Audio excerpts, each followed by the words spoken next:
Okay, welcome to the fourth video lecture for Module 4, and I wanted to quickly go over the learning objectives here. So first, we want to be able to contrast the differences between time and resource-constrained projects. We want to be able to explain the implications for managing time and resource-constrained projects, to demonstrate an understanding of one heuristic method for scheduling resource-constrained projects, to explain the potential for hidden critical paths, to introduce multi-project resource scheduling, to demonstrate the ability to create a project cost baseline, and to explain how costs are translated from an estimate to a time phase baseline. So a quick overview of the resource scheduling problem. We've got resources and we have priorities. First thing to understand is that a project network times are not a schedule until the resources have been assigned, and we're going to find out why here shortly. The implicit assumption is that resources will be available in the required amounts when we need them for the project, but that's not always the case. Similarly to project network times not being a schedule until the resources have been assigned, cost estimates are also not a budget until they have been time phased, and that's really what we're gonna go through this entire chapter 8 in the Larson text and the associated readings in the PMBOK, and that we're going to find out why this is the case for both of these by the end of this video lecture. When we think about resource smoothing, we think about resource leveling.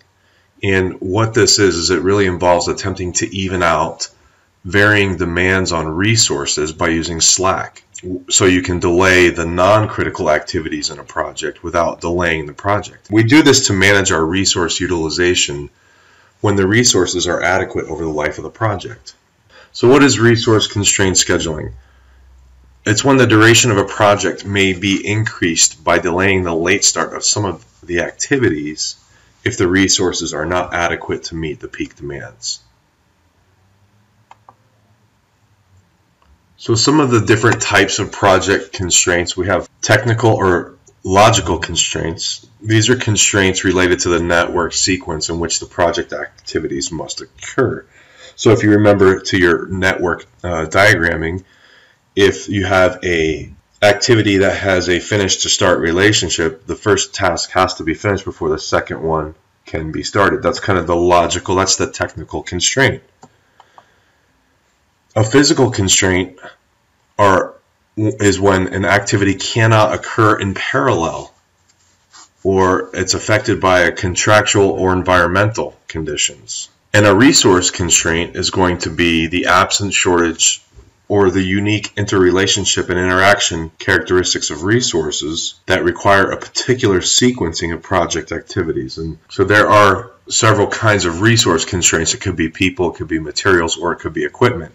And the Larson text does a good job talking about each of these, and they refer to some sort of a tractor in terms of the equipment. Maybe they only have 5 tractors, and they're being utilized by a number of projects. And we're going to look at this to make a little bit more sense. We're going to look at some examples, and this is from a figure in your text, figure 8.2. So the technical constraints, if you remember your network diagramming, you've got your finish to start relationships, and this is the top part, A. And when we start the project, we have to pour before we can frame, we have to frame before we can put on the roof, etc. So those are technical constraints. Right. The resource constraints in the book, the Larson text talks about the reception planning the reception before a wedding, and it talks about, hey, there's 3 things. Certainly we're going to do our planning, but we have to purchase refreshments, we have to decorate the hall, and we have to hire the band. Now all of these can be independent of each other, which is why they're shown here. The reality is there's only one person that's going to do all of these things. And that's a resource constraint on your personnel. And because this one person has to do all these tasks, if you think about technical personnel who have very specific skill sets that cannot easily be duplicated by bringing somebody else on board, this is when you're going to find that you have a personnel resource constraint. And so that means in reality, these three items here become a finish to start relationship because you have one person that's doing all of them. So that is shown down here in C, where it becomes a sequential type of constraint on the project. So using a priority matrix will help determine if the project is time or resource constrained. If it is a time constrained project, what that means is that the project has to be completed by an imposed date. Therefore, this is the deadline that project needs to be completed. The time is therefore fixed, and then you can play with the resources to get the project completed on time because it cannot be moved. Additional resources then would be added as required to ensure that the project meets that schedule. So that's what a time-constrained project is.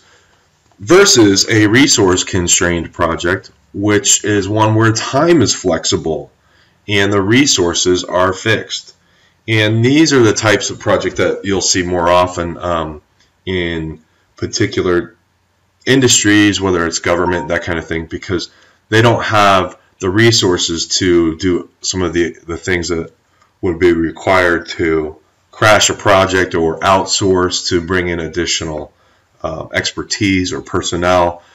So they have a limited amount of resources. The resources are fixed for the project, and usually the time is the thing that is the constraint that becomes movable. So some of the limiting assumptions, splitting activities is not allowed. So once an activity is started, it has to be carried out to completion. And the level of resources used for an activity cannot be changed. Risk assumptions, activities with the most slack pose the least risk. The reduction of flexibility does not increase risk, and the nature of an activity, whether it's easy or complex, doesn't increase the risk. So for time-constrained projects, again, we mentioned that they have to be completed by an imposed date, and they require the use of leveling techniques that focus on balancing or smoothing resource demands. They use a positive slack, so we want to delay non-critical activities to manage the resource utilization over the duration of the project. So this means that peak resource demands are reduced, resources over the life of the project are reduced, and fluctuation in resource demand is minimized. The Larson text provides this example, the botanical garden in figure 8.3 for resource leveling. I'm going to skip that and I'm going to go to the PMBOK and use their particular figure 620 on page 179 of the PMBOK because it's a little bit easier to understand the resource leveling. And really what happens here is if you look at the top, we've got activity A and activity B. Activity A and B can both be concurrent or they can start in parallel. However, what you see is that activity A requires 8 hours from Tom and 8 hours from Sue. Activity B requires 8 hours from Sue. Well, we can start both of these at the same time. They're not dependent on each other. But activity C needs both A and B to be completed before activity C can begin. And that requires 8 hours from Tom. Well, we could schedule both of these activities technically, right, on day one.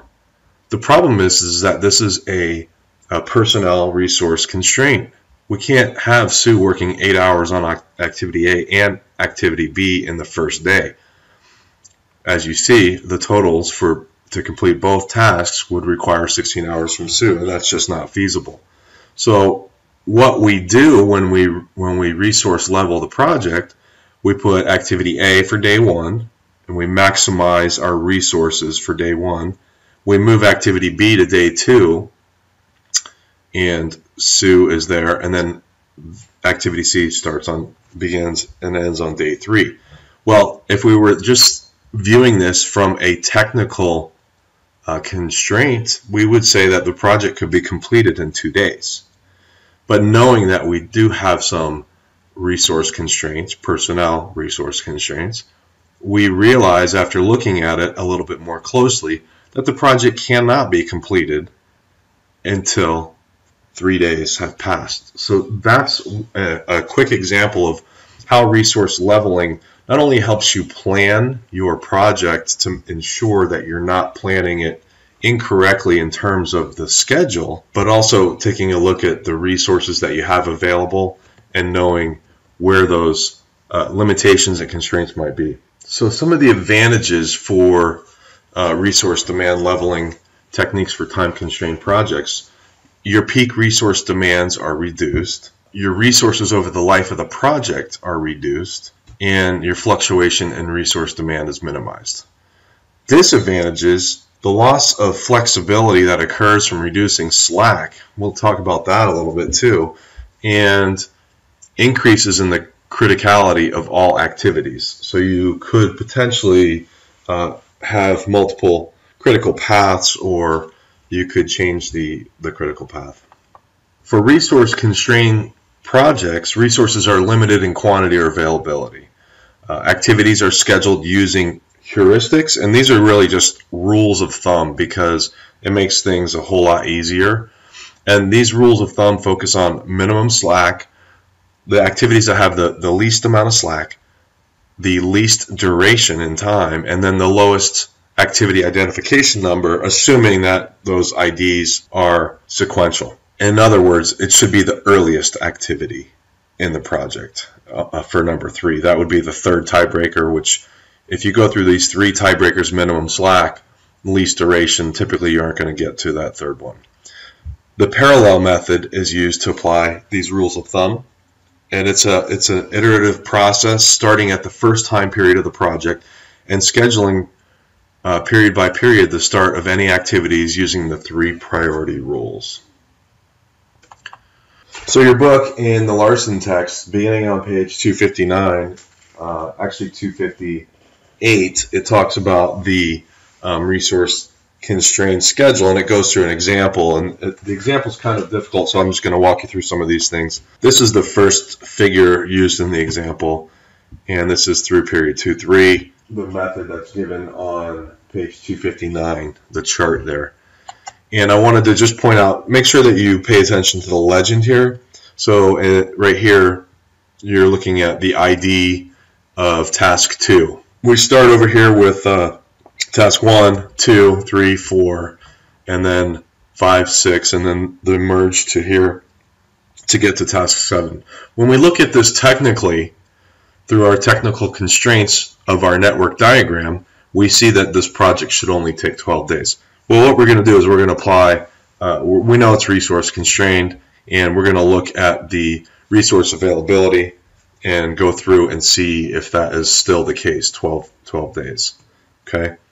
On the next, on the chart that follows, you'll see ID 2 over here. It goes with, the ID of 2 there. Okay.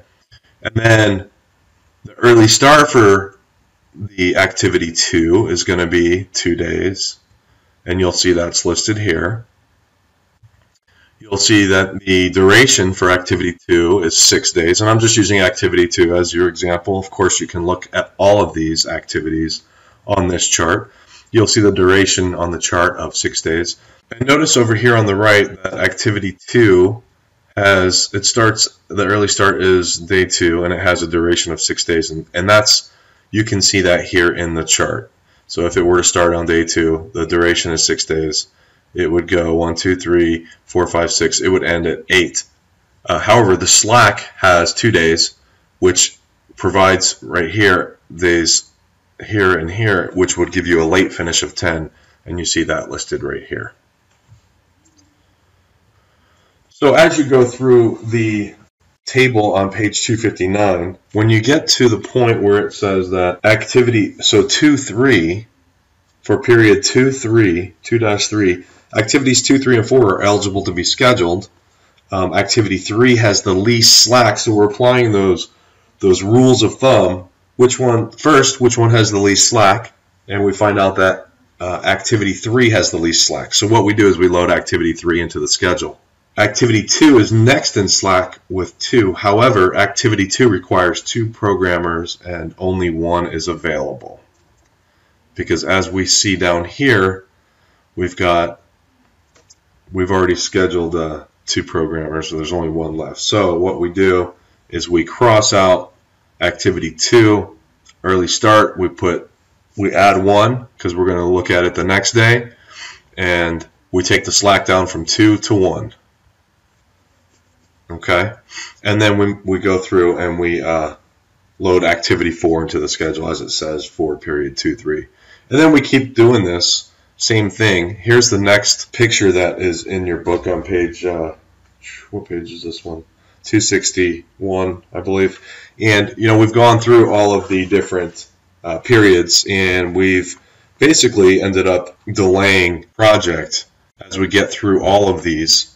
We end up seeing that the project is resource constrained, and it's going to end up taking 14 days instead of the 12. And that just kind of gives you a little bit more intricate example. So here's what your new scheduled network diagram looks like, and you can see now we're looking at 14 days for the project instead of the 12 from the technical constraints. So the impacts of resource constraint scheduling, it reduces delay, right? We know that it's going to be 14 instead of 12 days, but it also reduces our flexibility during the implementation of the project because we no longer have that Slack available in all of the places that we initially did. So, if flexibility is decreased and the risk of delay is increased, right? For example, Slack is used up in some of the activities, and it may cause other bottlenecks later on in a sequence of activities. Having time buffers at merge points before the project begins could help avoid some of the need to crash activities. May make the traditional critical path no longer meaningful. Again, it can break the sequence of events, and it may cause parallel activities to become sequential. As we saw earlier in the example of the wedding, where we were planning for the reception, same thing can happen here. It can cause parallel activities to become sequential and critical activities with Slack to become non-critical. Splitting, the Larson text talks about splitting, and this is a scheduling technique for creating a better project schedule and or increase resource utilization. But what it does is it involves interrupting work on an activity to employ the resource on another activity, and then return to the resource to finish the interrupted work. And if you think about multitasking, one of the things about multitasking is when you have to switch from one project to another, it takes time to change gears, and that's what splitting does, right? And that's the real disadvantage of splitting. So it can be feasible when startup and shutdown costs are low, but it is considered the major reason why projects fail to meet a schedule. And here's the figure 811 from the Larson text about splitting activities. If you look on top, this is the duration of the activity without splitting. When you do split it up into 3, you get 3 different segments, and then your shutdown and startup times durations are here, and you can see graphically that it extends the length of the activity. Some reasons you might want to do resource scheduling. You want to check to see if existing resources are adequate and available, and decide which resources have priorities. You can assess the impact if another project is added to the pool of resources available. You can also determine where the real critical path is. Are there unforeseen dependencies, for example? You can see what happens to the risk of being late if Slack is used up when you're developing your schedule. You can decide if outside contractors have to be used. And let's see, you can decide if an imposed project duration is realistic. So it really just provides more detailed information for time-phased work package budgets to assess those things. So when you think about multi-project resource scheduling, the problems are really the same problems, just in a multi-project setting. So the overall project slippage, delay on one project can create create delays for other projects. And this might be where they're talking about the resources of maybe an organization may only have five tractors or front-end loaders or backhoes available. Your project that you're managing might require 2 backhoes on a specific, during a specific time period, but you never really looked at all of the other projects, and because you're not managing them. And what you don't realize is that maybe those backhoes are already scheduled for the time that you thought you might need it. Inefficient resource application, the peaks and valleys of resource demands create scheduling problems for delays for projects. And again, are there ways to smooth out those resources across all the projects? And then resource bottlenecks, and that's shortages of critical resources required for multiple projects that cause delays and schedule extensions. So when you manage multi-project scheduling, usually you create project offices or departments to oversee the scheduling of the resources across all the projects. One of the things that they typically will use is a project priority queue, first come, first serve, that type of thing. Centralized project management, you can treat all projects as part of a mega project. And then outsourcing can be used to reduce project slippage. It can also be used to improve utilization of critical resources and avoiding resource bottlenecks. So for example, project delays can be avoided by contracting key activities when resources are not available internally. So why a time phase budget baseline is needed?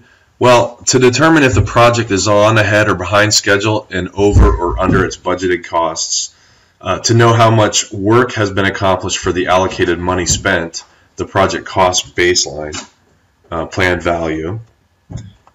And when you create a time phase budget, you assign each work package to one responsible person or department and deliverable, and then you compare the planned schedule and costs using an integrative system called earned value.